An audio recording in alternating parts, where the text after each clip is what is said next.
بسم اللہ الرحمن الرحیم۔ معزز خاتم حضرات، السلام علیکم ورحمۃ اللہ وبرکاتہ۔ منکرین نے ہر دور میں کبھی قرآن پر، کبھی رسالت پر، کبھی توحید پر اعتراضات کیے۔ انہی میں سے ایک اعتراض رسالت پر بھی جو کیا گیا وہ آج کے ہمارے سبق کا موضوع ہے۔ آئیے سب سے پہلے آیت مبارکہ کی تلاوت کرتے ہیں، اس کے بعد انشاءاللہ دیکھیں گے کہ منکرین کا اعتراض کیا تھا۔ اعوذ باللہ السمیع العلیم من الشیطان الرجیم۔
معزز خاتم حضرات، رب کائنات کی پاکیزہ کتاب قرآن مجید 18واں پارہ سورۃ الفرقان آیت مبارکہ ہے 7ویں۔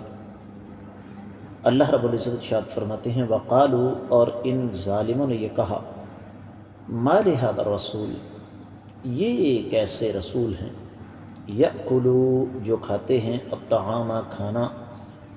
ویمشی، اور چلتے ہیں، فی الاسواق، بازاروں میں، لولا، کیوں نہیں، انزل، نازل کیا جاتا، الیہ، ان کی طرف، ملکن، فرشتہ،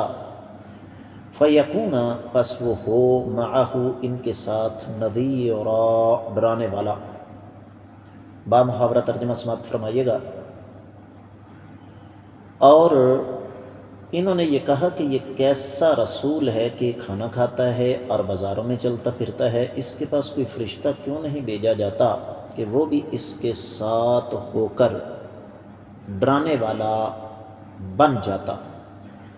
امام ابن کثیر رحمۃ اللہ علیہ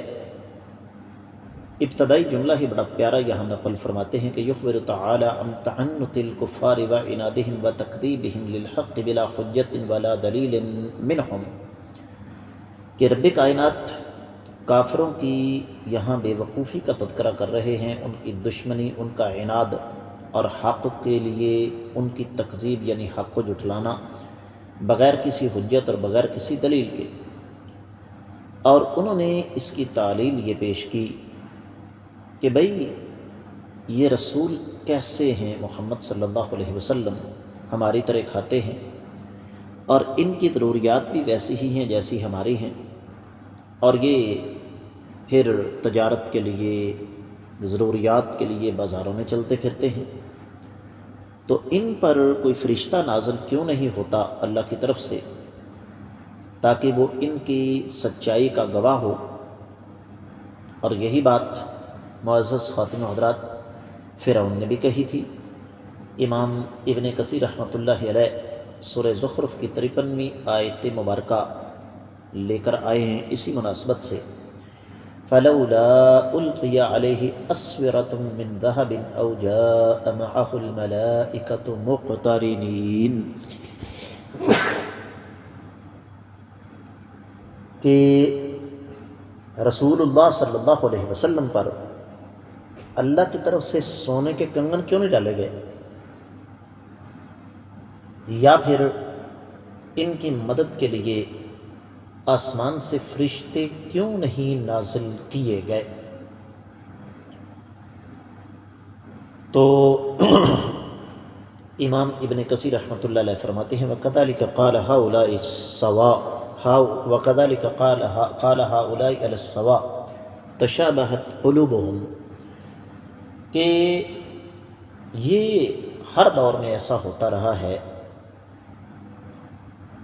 تو تمام کافروں کے دل جو ہیں وہ یکساں ہیں۔ تفسیر ابن کثیر میں جو کچھ بیان ہوا وہ اتنا ہی،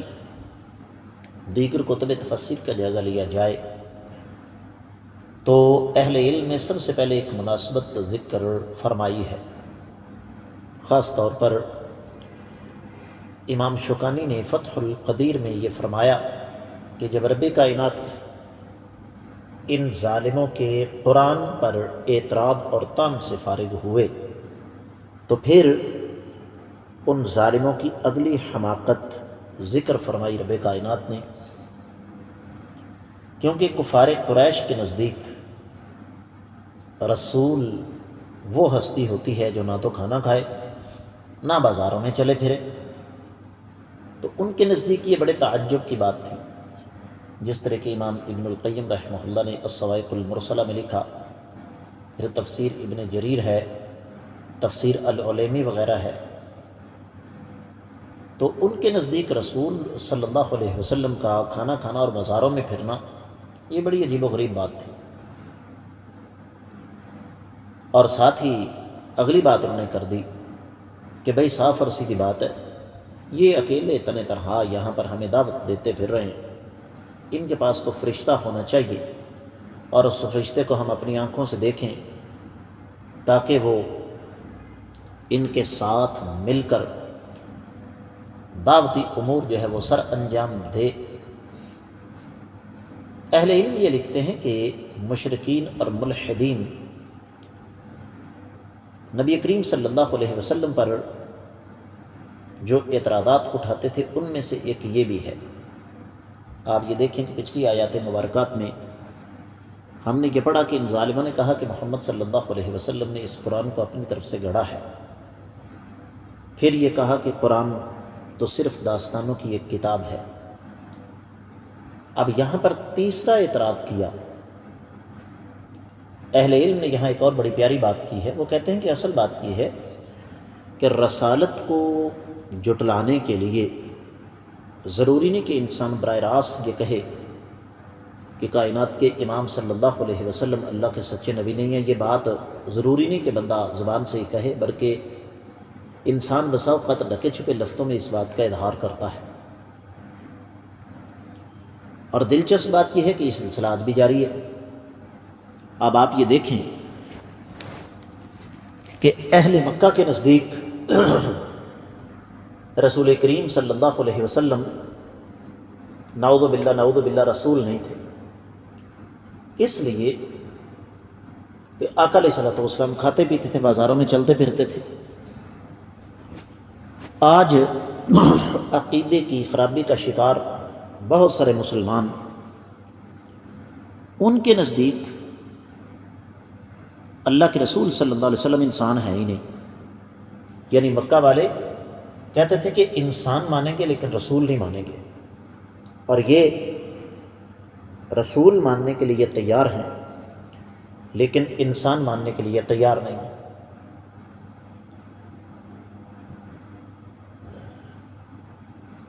اس حوالے سے ہمیں سیرت ابن ہشام، تفسیر ابن جریر، مصنف ابن ابی شیبہ اور تفسیر الالوسی میں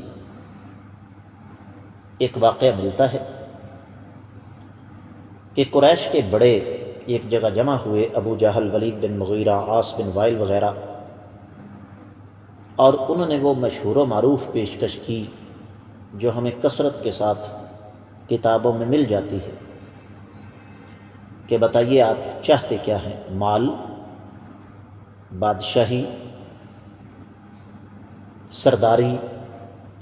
تو اللہ کے رسول صلی اللہ علیہ وسلم نے ارشاد فرمایا کہ مجھے ان میں سے کچھ بھی نہیں چاہیے، مجھے تو صرف ایک چیز کی ضرورت ہے، کہ اللہ تعالیٰ نے جو پیغام دے کر مجھے بھیجا ہے